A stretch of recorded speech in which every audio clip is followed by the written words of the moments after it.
We are out here tonight on the longest night, December 21st. It's a Saturday, and it's 21 degrees outside. We are out here because we are holding a vigil with the National Union of the Homeless, one of our partner organizations, to uplift and honor the memory of those that we have lost due to this unjust system. My name is Rebecca Reitenbach.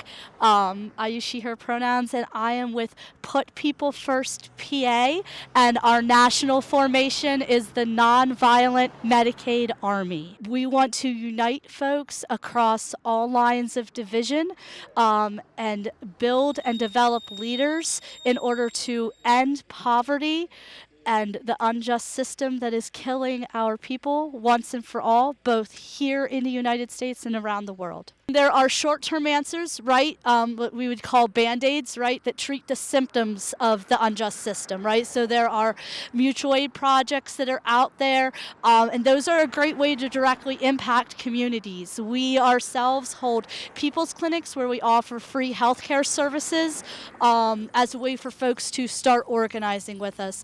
But I think long-term, the solution for us to get what we need is to organize together, right? We need to build up leaders from amongst the poor in order to become political centers of gravity and transform our communities. Easy answer would be to provide for everybody's human rights, right? Our right to health care, our right to housing, our right to food. Our human rights are actually enshrined in the UN, but the United States chooses not to recognize our economic human rights. So we would want a system that would guarantee those for all people.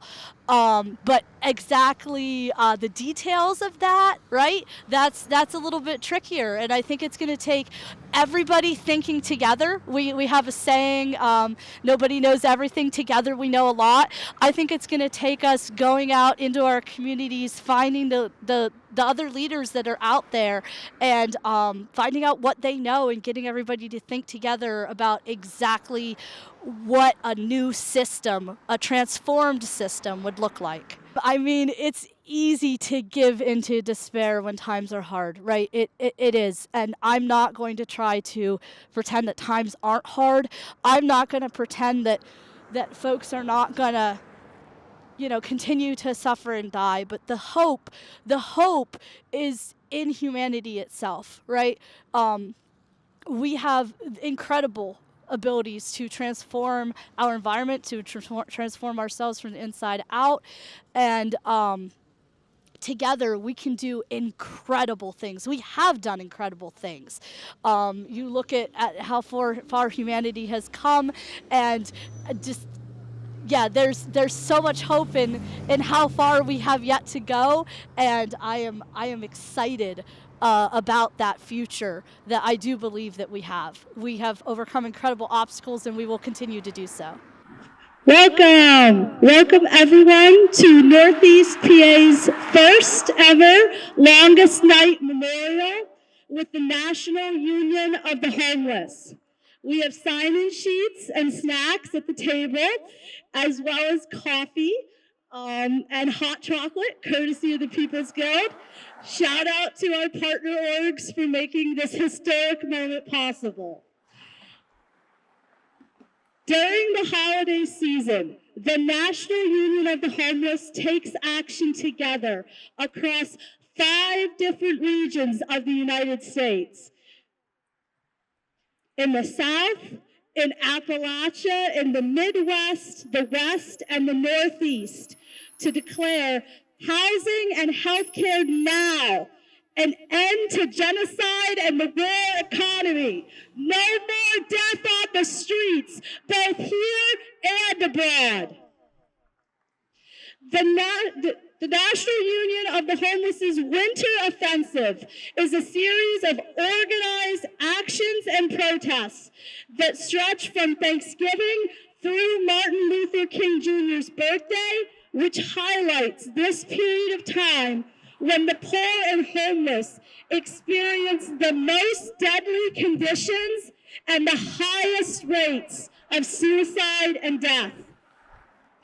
We work together to fulfill our mission statement that declares we commit our lives to ending homelessness and poverty and work tirelessly for the human right to life, liberty, and the pursuit of happiness, for social and economic justice for all. As our leader, Reverend Savina Martin, cries, at a time when they sing peace on earth, our land groans under the weight of injustice. Housing and healthcare now. No more death on the streets, both here and abroad. Decades ago, the National Union of the Homeless began holding these memorials on the longest night because unhoused folks were sick and tired of the hypocrisy of the charity model. There were shelters who would literally kick out the homeless in order to make the shelter look fancier when the big money donors came to tour the facility. Forced out on the street again, they decided that they had had enough. And so they began their own winter tradition of holding memorials for our fallen, memorials for everyone taken too soon from us by this unjust system. This is the legacy that we carry on today, the longest night of the year. Our first speaker is going to tell us the stories of some of our martyrs, one of whom was stolen from us 2 years ago, not far from where we are standing now, inside the cemetery. These are emotional stories to share, so I'm asking everyone to lend Jackie encouragement as she bravely shares this testimony publicly with us for the first time. Jackie, do you want to come up? On this night, 2 years ago, Brian Reynolds died alone on the ground in Potter's Field.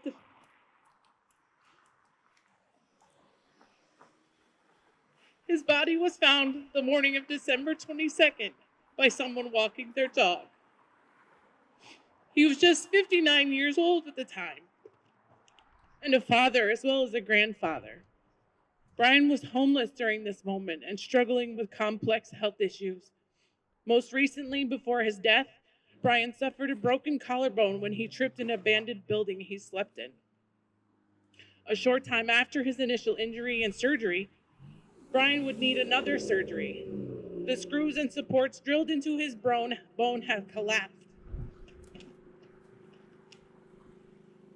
and bone stuck out of his skin. This medical emergency wouldn't be treated as such an emergency. Should be treated due to the struggles Brian had with mental illness and poverty. Brian would be treated by an inadequate healthcare system, his mental illness being continually neglected,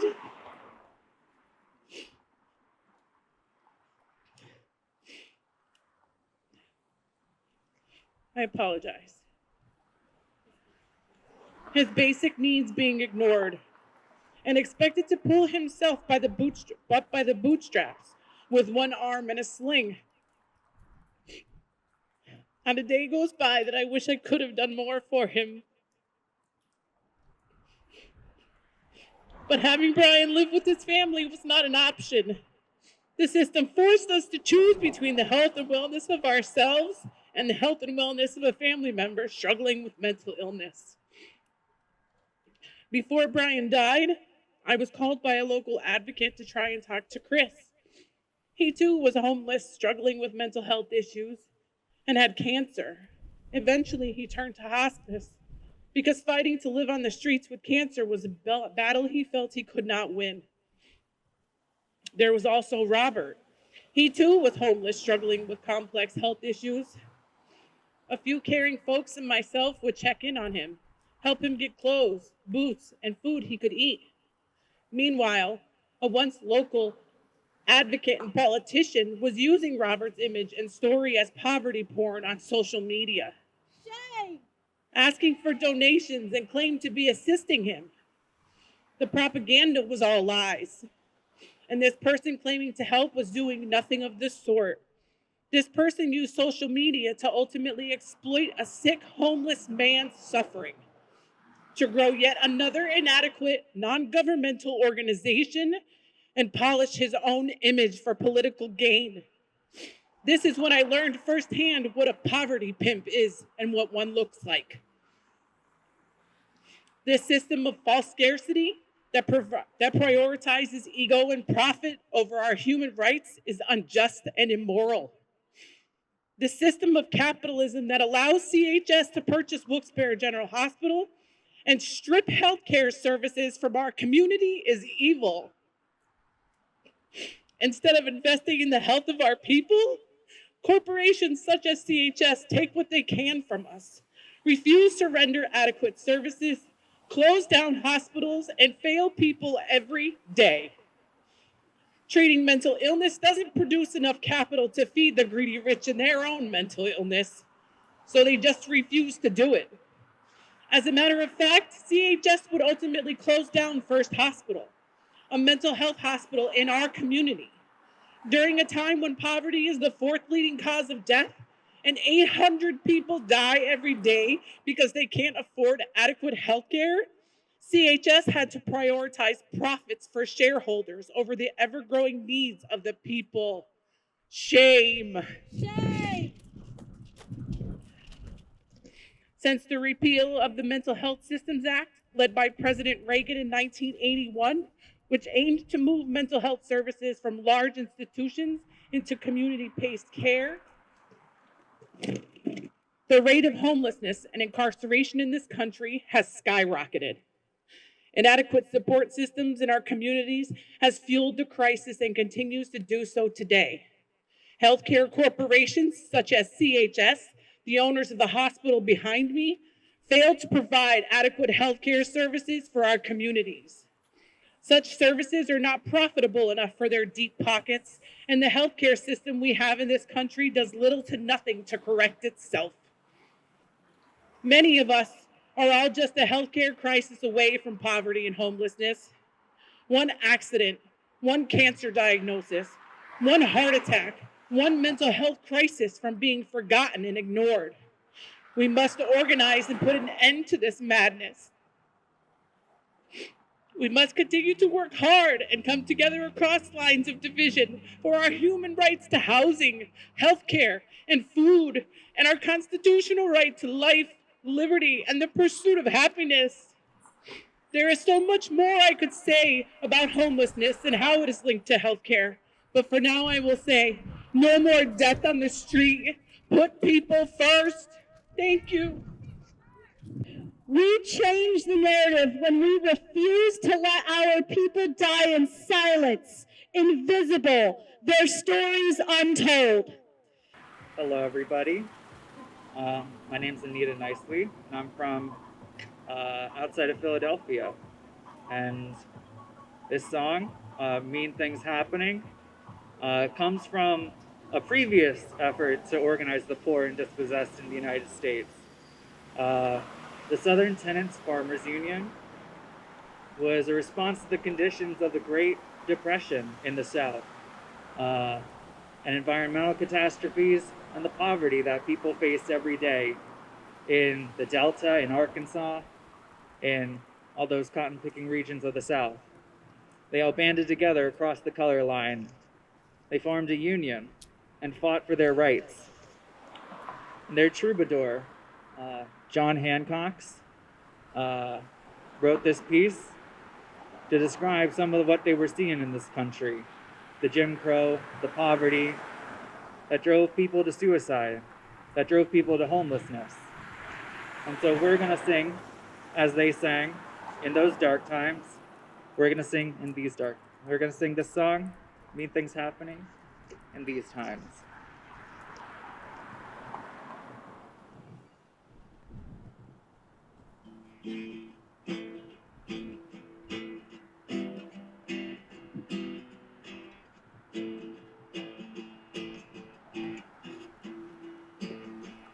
There are mean things happening in this land. There are mean things happening in this land. And the movement's going on, and the movement's going strong. There are mean things happening in this land. There are mean things happening in this land. There are mean things happening in this land. But the movement's going on, and the movement's going strong. There are mean things happening in this land. Oh, the rich will spoke and brag, while the poor go on and brag. A vaccine made by our minds, the rich won't produce it on the line. So groceries on the shelves, but we got none for ourselves. There are mean things happening in this land. There are mean things happening in this land. The movement's going on, and the movement's going strong. There are mean things happening in this land. Oh, the tens of millions uninsured, and their pay more and more. Trillions spent on endless war, but we cannot house the poor.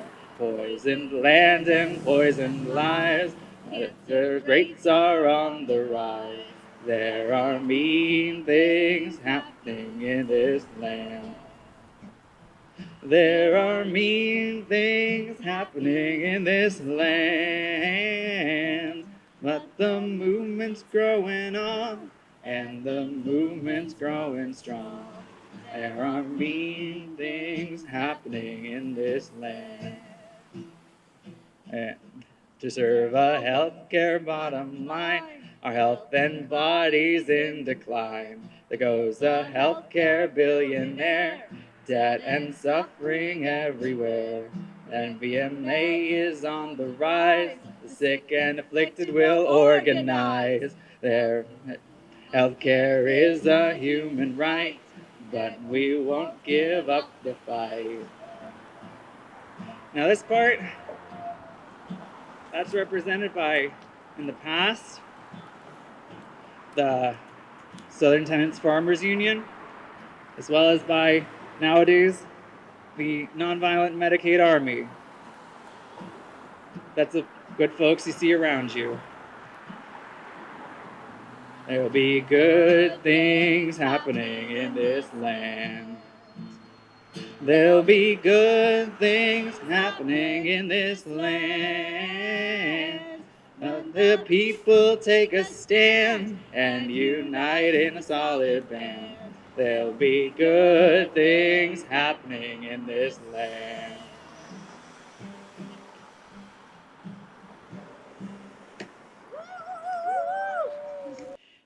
The rise of homelessness is certainly a mean thing happening in our land. Can anyone tell me what other mean things are happening in this land besides the rise of homelessness? What else? Shout it out.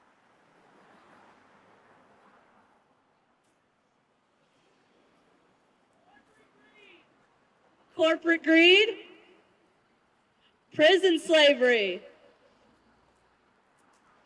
the military-industrial complex,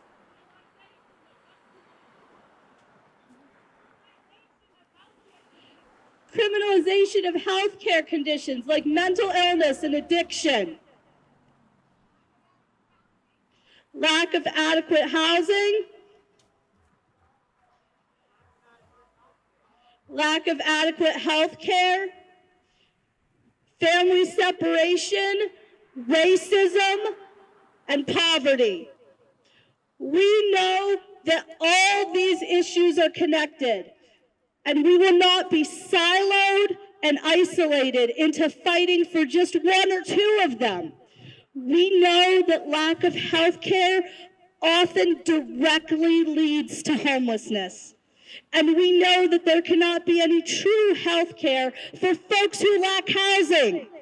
Housing is healthcare. How important is it for us to remember that today, standing outside of Commonwealth Health Systems hospitals, a healthcare provider, quote unquote, who is threatening to close their doors if they don't make enough money? Shame. Our next speaker is going to share a little more with us about the intersection of homelessness and healthcare. She's only been organizing with us not even a year, but she is a fiery leader, and she's going to tell us a little bit about why she has started to organize with one of our partner orgs, Put People First PA. Please welcome Nicole.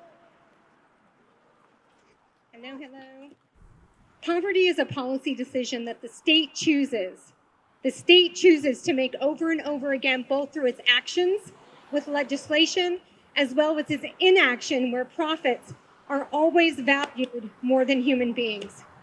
The poverty rate in the United States and wealth inequality over the last 50 years has continued to increase. We live in a country that overwhelmingly and consistently supports the wealthy, corporation, and the power holders above the poor and the working class. Shame! They attempt to erode class consciousness and support by demonizing poverty as an individual failure rather than the truth, which is that the system is consciously set up to exploit our labor through a capitalistic economic system. We live in a country where the federal minimum wage is still $7.25 an hour since 2009. This is our federal government stating that you deserve to live in poverty. We know now that even $15 an hour is not an adequate amount. Staggering statistics regarding wealth disparity in the United States, the top 10% of households have 6.9 million of wealth on average. As a group, they hold 67% of all the wealth in this country. That's the top 10%. Hold 67% of all the wealth in this country. The bottom 50%, they hold 2.5% of the wealth in this country.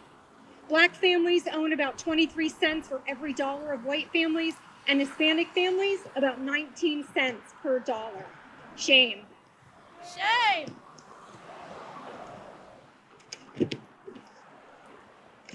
If we're talking about home ownership and the statistics, the staggering statistics regarding home ownership, the number of U.S. households have only increased by just 10.1 million of homeowners from 2010 to 22. This is far fewer than even the 1950s. Home ownership rate among young people, those under 35, has declined from 45% in 1990 to 39% as of 2022. Home ownership, which we know is how most people in this country are able to accumulate wealth, is far out of reach for too many people. How can we expect people to pay more than a third of their income? And for a lot of people, it's half of their income in rent, but then the state denies them home ownership. We live in a country where homes are being purchased by private equity firms and where the state does not support federal rent control legislation or really any legislation measures that will enable citizens to have their own home. This is shameful. It's rooted in racism and classism that has a historical as well as a present day negative impact on generational wealth accumulation. So how does poverty and healthcare intersect? The state allows our healthcare to be controlled in many of the same ways. It's the same old story. Many of the same ways that our housing is controlled. Those in power view healthcare not as a means to provide services to support physical, emotional, psychological needs, but as a way to generate capital and maximize profits at the expense of individual bodies. Money is king. We know from Stewart Health, from UPMC, and most recently from CHS, that these corporations do not value people. They only value whatever they can extract to line their own and their shareholders' pockets. In 2023, the average salary for a healthcare CEO per year was $11 million, and the median was $4.1 million a year salary. Federal minimum wage, $7.25. That's what the federal government feels your labor is valued at. This greed, this intentional, is complacent and it's inhumane. We know that medical bills are the most common reason for bankruptcy in the United States, just like Rebecca talked about. In 2022, 17% of all adults in the United States of America, one of the most wealthy countries in the world, 17% of adults either lost their home or filed for bankruptcy due to medical bills and costs.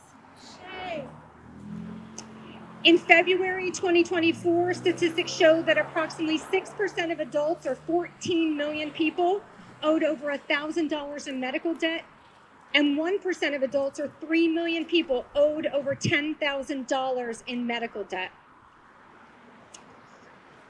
I work in healthcare, and I just want to talk to you about a few situations that my patients have experienced. And these situations are generalizations. They're not specific patients or specific situations. Jane, she has insurance, but her out-of-pocket expenses due to copays and deductibles left her unable to consistently go to her provider to manage her diabetes. Although she has employee-sponsored health care, which is shameful in and of itself, she cannot afford to go to the doctors. She cannot afford to get her lab work. She cannot afford to consistently pay for her medications. So she has inadequate treatment even with health insurance. Her employer also does not provide sick time. So anytime she needs to seek health care, she has to take either her vacation time or she has to go unpaid. John, he has a Medicare Advantage plan, which we've heard a lot about Medicare Advantage plans in the news recently. He said it seemed like a good idea, seemed like a good plan until he actually had to use it. He needed IV antibiotics, which he found were not covered in his home setting, and his options were go to a nursing home or pay a daily rate, or choose, and I put that in quotes, to go on oral antibiotics, which were not the recommended treatment. Caleb got an infection and needed daily wound care. He lives alone, has no family nearby, and don't we demonize those folks too? You're either demonized for not moving to a better place to get a better job away from family, or you're demonized for staying locally and having family support. He couldn't complete the wound care because of its location. He couldn't afford the out-of-pocket expense of hiring someone to come. And his home health agency not only had a copay, but would only come to 1 to 2 days a week to help him. His options also were to go to a nursing home or just choose not to do his wound care daily. Again, not a great option.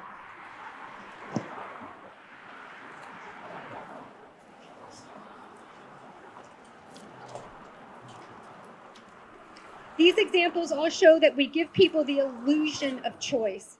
People often do not have a choice at all in this healthcare system. The system is set up to put profits before people, to generate wealth for the few, and to alienate us from each other by blaming individuals rather than the system. However, we are demanding legislative change. We are going to be holding the state accountable. That's right. We don't want charity. Charity is for the power holders to feel better about themselves. We demand our government to provide us, its citizens, with healthcare, housing, and the financial stability to rise from poverty. We know we have the resources. We know that by defunding the military-industrial and prison-industrial complexes, we know that by taxing the most wealthy people and corporations, and we know that by valuing people over profits, there is enough for everyone. We are organizing, we are agitated, and we are awakening to the absolute truth that we as the poor and working class have the power together when we stand together. We are not going to engage in class warfare, no. And instead, we're going to come together to demand systemic changes which support meaningful social justice initiatives from the state. I've always understood that people are motivated by love, fear, power, and money. We understand that the power holders are not motivated by love. They have proven this over and over. However, we are motivated by love for our class, and it's time that we unite and bring fear to the power holders. We bring fear that our class power is going to win over the ruling class. We demand that the system puts people first. Thank you so much, Nicole. With leaders like you on our side, we are sure to win all of our human rights. We might not be able to out-money or out-might the system, but we can out-organize it. We have a saying in the National Union of the Homeless: you only get what you're organized to take. Say that with me. You only get, you only get, you only get. Next up, it is my honor to introduce Shay from the People's Guild. Shay, are you here? They have been on the front lines tirelessly working to directly meet the needs of the unhoused in our community. Thank you so much for agreeing to speak with us today. I know that we have a lot to learn from your work. Thank you so much. Thank you for everyone for being here. It's cold. And when asked if I would continue to speak, regardless of what kind of weather we were having, we do that twice weekly, whether it's raining, snowing, sunny. But let me just start here. I'm a lot more organized when I write it down first. Hi, my name is Shay, they, them pronouns. And since 2020, I've been a part of a mutual aid collective that serves hot meals twice a week, every week, to our homeless neighbors in Wilkes-Barre. People's Guild formed when local working people came together, interested in building something that could address the needs of the most vulnerable in our community. Many of us were unemployed or in precarious situations at the start of this pandemic.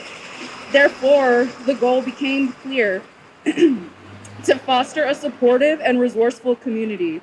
It would, at the very least, highlight the fact that we are led by the belief in which everyone's basic needs should be met. The consensus which brought the meal program into existence and continues to reinforce it is that any one of us could become homeless. At the time, the immediate need of many of the folks living outside was access to food and basic necessities. I was born and raised in this area, meaning I understand that some would see it as an area that is lacking opportunities. Regardless, something I've learned in these last couple years is that no matter where we live or what financial opportunities we seek through jobs, the life capitalism makes for us is inorganic and a constant contradiction. This is illustrated by the fact that we live in a society which allows homelessness at all.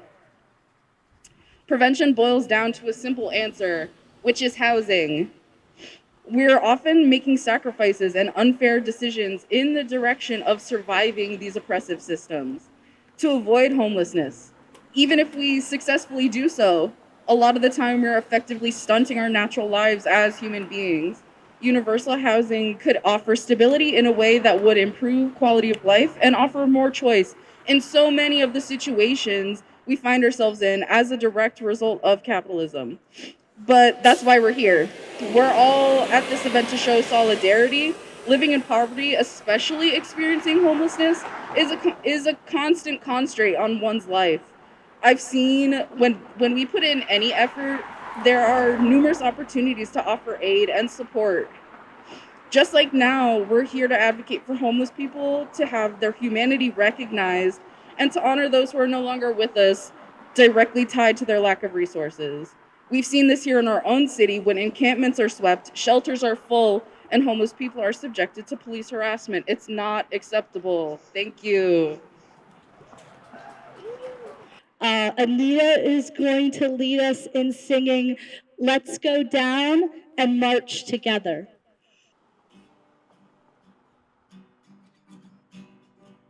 This is a song that was written by, well, it's actually a folk song that our friend and comrade, Jacob Butterly, took, right? The Lonesome Valley. You might know it if you're from Appalachia or from the South. And turned it into one of our movement songs.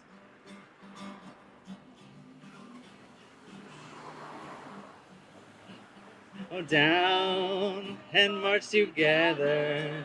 Let's go down, do more and more. Nobody there and never stop us. Let's go down and march out as the poor. Our brothers got to get together. Our brothers got to do more and more. Nobody there can ever stop us. Let's go down and march out as the poor. As we walk down Jericho Highway.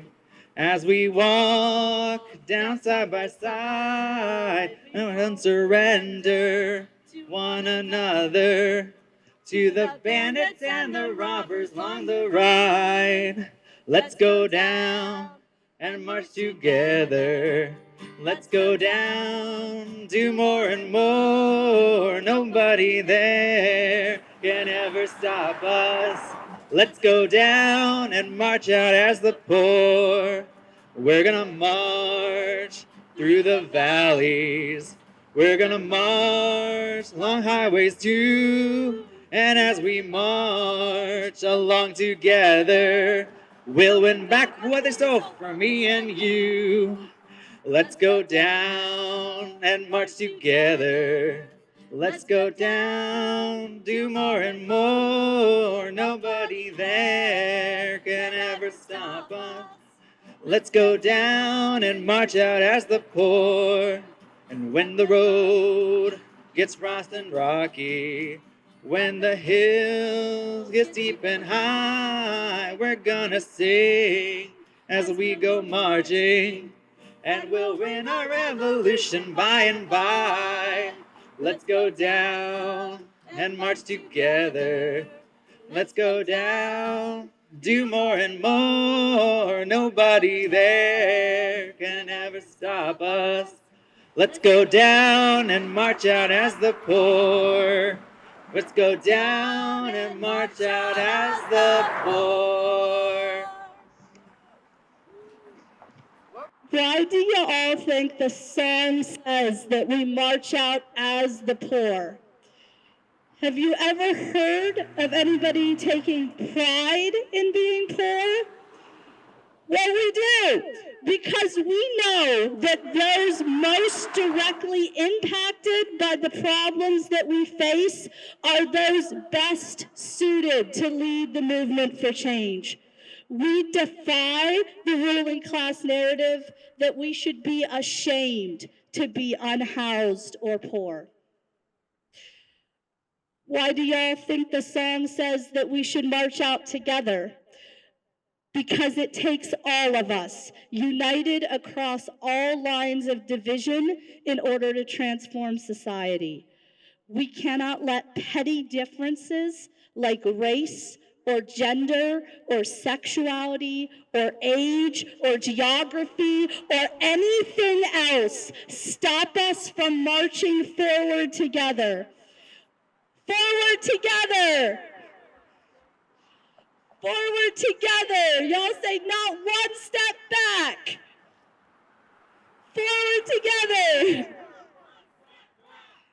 Forward together.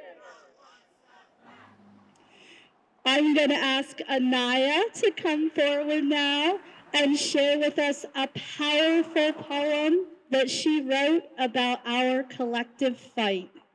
Hello, I'm Anaya Walker, and I wrote this poem for the cause, and this poem is called Let Us Live. First, he was a son. Then he was a friend. Eventually, he became a man. Before you knew it, he was a father. Standing in this world with the most purpose than more than ever, he was needed by more than the gravitational pull that kept his 2 feet moving on the grounds of this earth. He was needed for more life. But life didn't give more. It gave less and less. Then things got hard and harder. Eventually, life became ruthless. Before you knew it, he was just a man in a world that didn't love anyone. Standing in this world on his 2 feet and pushed by the harsh ways of society until he stood no longer. He perishes on his lonesome. He dies a death wished on not even the most miserable. This place does not cater to the care of our people. It caters to the dollars that we make to pave a way that most of us never get to walk our 2 feet towards. If health may cost more than death, this society caters to a monopoly. We are merely players whom become losers to only one winner. Life that we don't get to live because it costs more to let us live than grant a death that continues a cycle of illness and sicknesses. More death. No more. We fight for the human rights of everyone. We are here to put people first and bring more life. Thank you. Thank you, Anaya. We are the leaders that we've been waiting for. We are the leaders that we need. We are homeless, not helpless. Say that with me. Homeless, not helpless. Homeless, not helpless. Homeless, not helpless. Our last speaker couldn't be here with us today in person. Our beloved friend and comrade Esther is sick in the hospital as we speak. I have a recording of her testimony that I'm going to play for y'all. I ask for your patience for a couple minutes as I get the speaker thing set up. You know, it's a shame, especially where I live at the homelessness count. And, you know, I work out in the community, do a lot of volunteering and all that. And the realization is all these buildings that are just sitting here that could be transformed into shelters or even homes. Forget shelters. Let's forget shelters, right? Because they're temporarily. We need homes. So even myself is one step right now away from homelessness. And if I fall that way, I'm back into tent. I'm going to be out there living in tents. I'm going to be out there wandering, trying to get into overcrowded shelters. So today I was faced with the issue. People know that I'm part of Put People First when we fight. So a guy came up to me because we have a shelter that only holds 27 beds, and they put 70 people in the shelter. And they were laying on the floor, and the others had to lay in the parking lot, right? And they want to know what we could do to help them fight for like a right. And it was just saddening to me, and literally crying with the guy because his whole face is broken because he had a seizure and fell in the concrete, y'all. And his whole face is broke. And I cried for him because of the lack of shelter, the lack of health care that is in our system. It's sad. That's right. And I love stations because we could fight. And we just have to get out here, you know. And a lot of the homeless is scared to, like, go into shelters. A lot of them are scared to get treatment that is needed. Because a lot of them is hurting and their health is declining. But they can't get the treatment because it's not here. You know what I'm saying? So, like, it's just hard out here today. That's right. It's really hard. And we got a president now that's going to, like, make it 10 times harder. That's So right. we must get out here and organize and teach our class to organize to get what is ours. And that's just the bottom line. Thank you for allowing me to speak. Thank you. My rock. For the several years I've been involved in organizing now. And she's one of the reasons why we started doing this, right? She was pushing to bring the National Union of the Homeless here to Wilkes-Barre because she sees firsthand the devastation in our community. As we enter 2025, we are also feeling the deadly effects of the Supreme Court decision criminalizing the homeless by making sleeping outdoors a crime. We are seeing an increase in an already deadly practice of sweeps and incarceration of our homeless communities. We know that there are 24 empty homes for every single individual in need of one. while thousands of souls will literally freeze to death on the streets this year, and homelessness continues to rise at record numbers. We declare no more, not one more. The Poor People's Campaign has shown that poverty is the fourth leading cause of death in the United States, the richest country that's ever existed in the history of the world. 800 people die every day of poverty. Our system is failing, and we are dying as a result of a system that puts profit over our lives. We are gathered here today in mourning and to lift up in honor the names of those that we've lost. So this is since 2001 in our surrounding community, Wilkes-Barre and the greater community. Paul T., Billy B., Willie B., Kristen K., Dave W., Gary T., Gary M., Rich M., Guy S., Old Man Bob, Old Man Bill, a young lady known only as Peaches, Thurman, Mountain George, Big Jim, Dave, Tracy W., Snowball, Grandpa, Karen H., Marvin C., Ray C., Bobby B., Elmer, Sandy W., Bernard K., Katrina J., Edward L., and folks, there are candles on the table as well. You can light them if you wish. They're electric, so you can just flick the little switch on the bottom.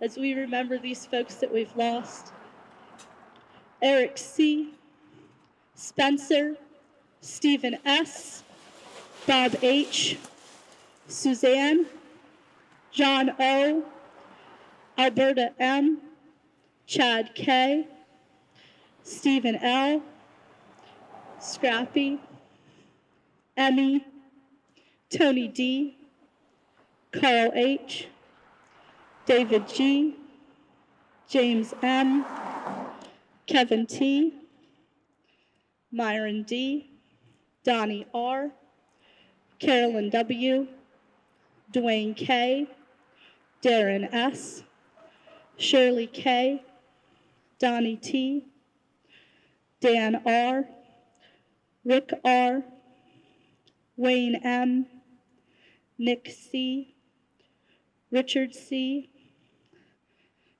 Dan Itchy R.,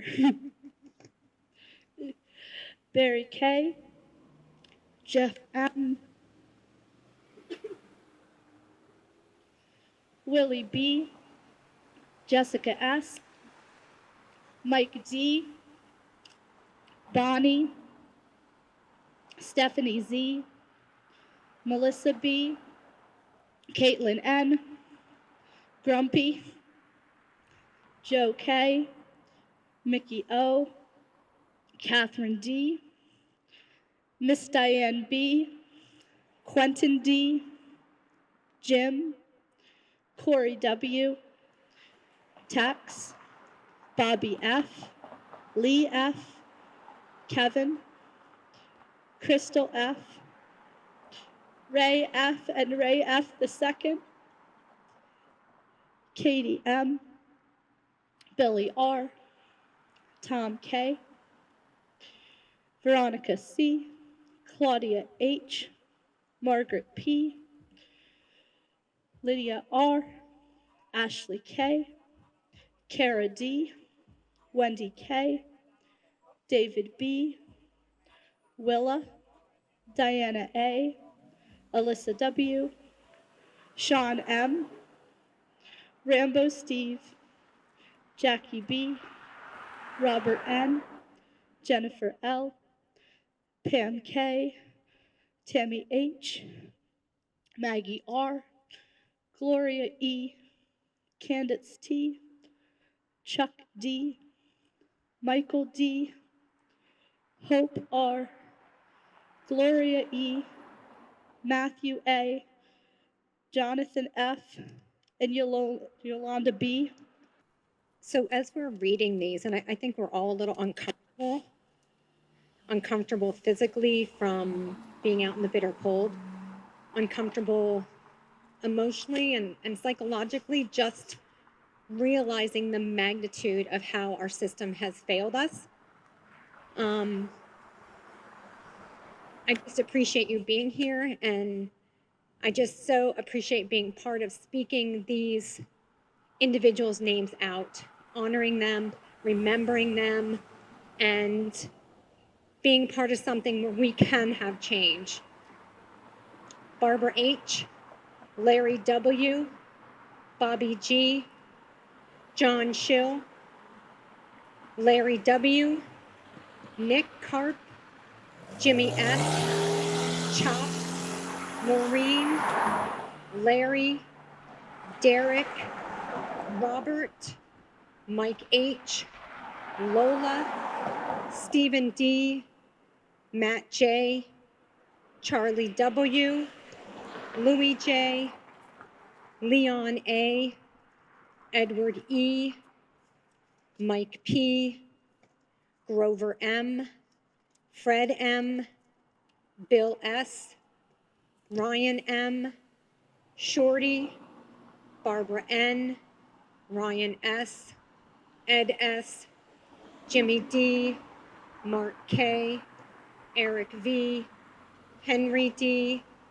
Tom G., Pete M., Jeff Maz, Pinky, Bobby K., Jessica W., Danielle T., John S., John R., Lillian C., Felicia, John L., Corey W., Brian Hippie H., Marcia K., Danny M., Pete S., Deanna M., Rose B., Dawn D., Carl B., Corey W., Sarah B., Robert H., Amy A., Reggie, Jim J., Red, Josh T., Shannon D., Brent P., Gary S., Barbara M., Anne Marie D., Alicia R.,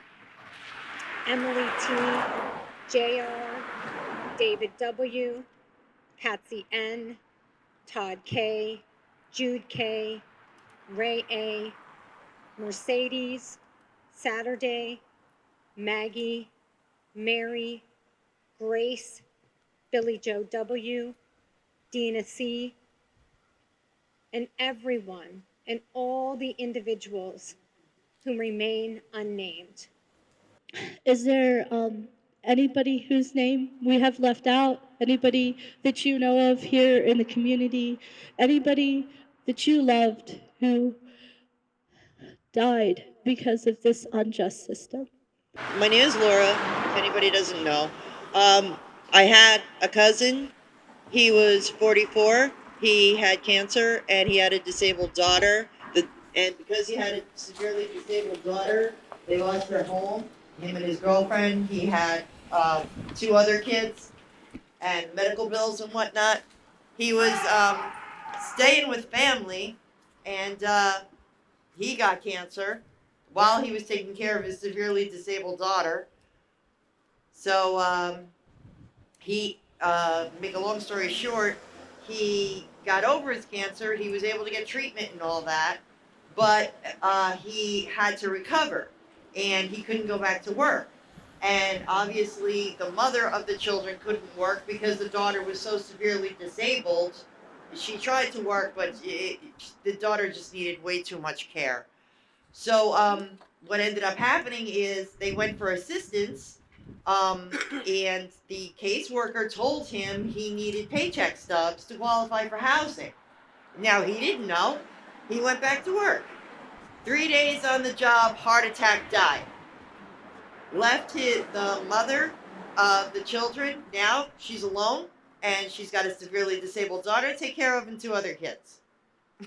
Yay, system, right? There was 2 fellows in the course of the last couple years that frequented PG, Johnny and Joe S. Both really, really kind, both in active addiction the entire time I knew them. Joe, at the end of his life, was living with family, which is great, but during the course of his life and during the time I knew him, he was definitely someone who was let down by the system time and again, but also had the utmost kindness for us every week when we saw him, and the same with Johnny. May they both rest in peace. Thank you. My mom, Kathleen Arrowwood, decided to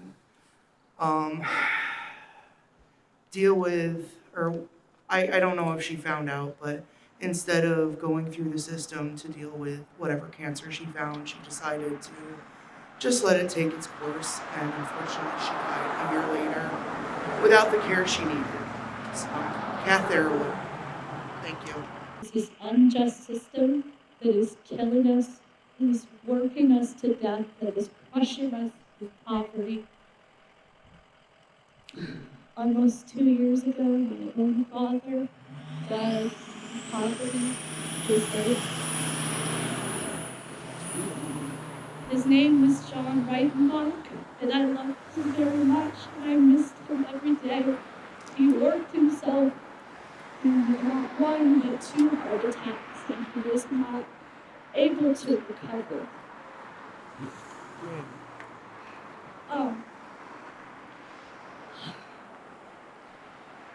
So I'm asking everyone here today to join us, the National Union of the Homeless, the NonViolent Medicaid Army, and the other partner orgs here with us today, as we organize to unite our class across the country and around the world to end the system that profits from poverty, homelessness, and death, to create a society organized around our human rights to housing, health, and a thriving life for all. Thank you. Yes.